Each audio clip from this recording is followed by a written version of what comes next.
It's not easy to get everybody away from the very busy day-to-day routine and have them together in a room where the Commissioner, myself and other members of the command team or other people who have specific roles can address all officers in positions of leadership who are, as you say, sergeants and above, on issues that are current and important to us. Let's go through some of the themes that you've been looking at today. For example, risk management.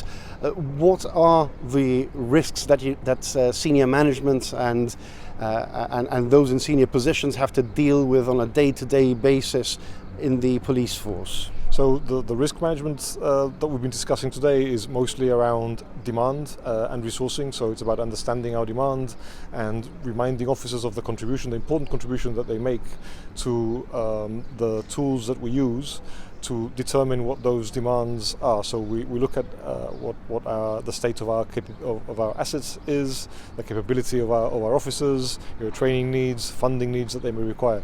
That's all done importantly by practitioners rather than the command team. So the command team is ultimately making decisions around adjusting resources based on what those practitioners, as I say, are telling us through the processes and toolkits that we give them to assess that demand. And when we're talking about officer welfare, of course the police force is a particular type of employer where members of staff are exposed to risky situations, dangerous situations and difficult hours, as well as morale issues which emerge in the force from time to time.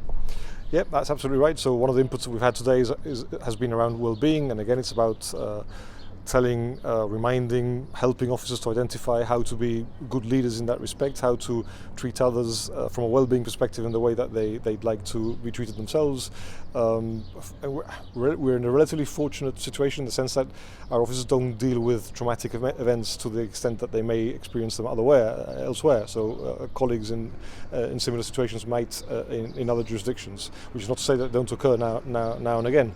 Well-being issues arise from more mundane situations. For example, IT not functioning properly, which happens and is a regular bugbear that officers raise to command team level. So there are pressures that arise from deadlines not being able to be met because IT issues, for example, arise, and it's all these things that contribute to officer well-being.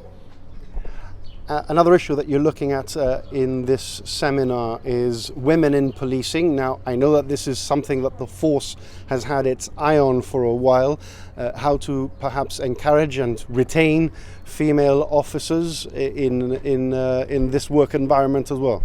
Yes, that's absolutely right again. We are keen to recruit more female officers. There are good reasons for that. We need to promote gender diversity, we need to have gender equality, and one route, of course, is recruiting more women into the police force. It is true that we have around 19-20% number of females, or percentage of females in the force at the moment. That's not good enough as far as we're concerned. They are not represented in the higher levels of command either. Again, that's something that needs to change because females bring diversity of thoughts. They think differently to what men do. That's a scientific fact, and it's something that we need to promote to generate, as I say, that gender diversity. You had an address from the Governor this morning to kick off the seminar. What did he have to say to you? Well, firstly, very grateful for His Excellency to make time to come and address a Leadership Day as he has today.